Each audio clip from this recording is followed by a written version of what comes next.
This is your CBS 46 News Update. Good morning, I'm Gervier Denza. Right now, the hunt is on for two suspects who fired shots in Union City. They managed to get away during a SWAT standoff. Two guests outside the Country Inn say they confronted the suspects after seeing some suspicious activity. Investigators say the suspects then fired their guns and ran to a hotel nearby. Intelligence indicated those suspects were locked inside the hotel room, so authorities called in the SWAT team. They later figured out the suspects had actually fled. Activists are planning more protests in the days ahead after a decision to reinstate the former Atlanta police officer charged in the death of Rayshard Brooks. The Civil Service Board reversed the termination of Officer Garrett Rolfe, saying that he was not afforded his right to due process. Rolfe will stay on administrative leave. It's not clear whether that leave is going to be paid.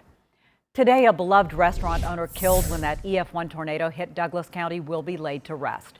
60-year-old Scott Hudson, who owns Hudson's Hickory House, died when a tree slammed into his SUV on Campbellton Road. Wake services are being held from 10 in the morning until 2, and then there's going to be a celebration of life service at the Whitley Garner Rosehaven Funeral Home in Douglasville.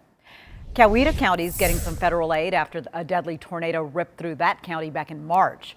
And we're working to get a total on how much money that area will get. That aid does include Coweta, Fannin, Gilmer, Heard, Lumpkin, Pickens, Rabun, and White counties. Estimated damages are in the millions. COVID deaths and infections will drop by July or even sooner, according to a report by the CDC. That comes one day after the Biden administration set a new goal to get at least 70% of the country at least partially vaccinated by July 4th. Health experts say that decline is only going to happen, though, if vaccinations increase and people continue to wear masks and practice social distancing.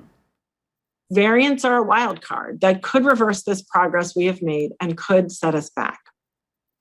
President Biden supports a proposal from the World Trade Organization to suspend patent protections for COVID-19 vaccines. That move would help vaccine-strapped countries produce their own shots rather than wait for companies like Pfizer and Moderna. A pharmaceutical trade group in the U.S. opposes that move, arguing that it could weaken supply chains.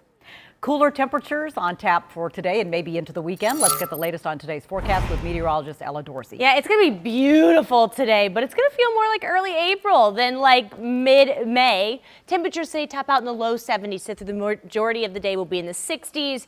Light breeze going to feel great. We're going to see a lot of sunshine over the next several days, so make some outdoor plans. Not a drop of rain until Monday of next week. That's going to set up a beautiful Mother's Day forecast on Sunday.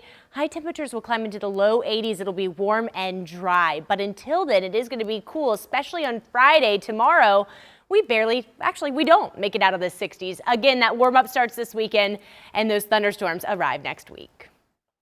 This has been your personal news update from CBS 46 News.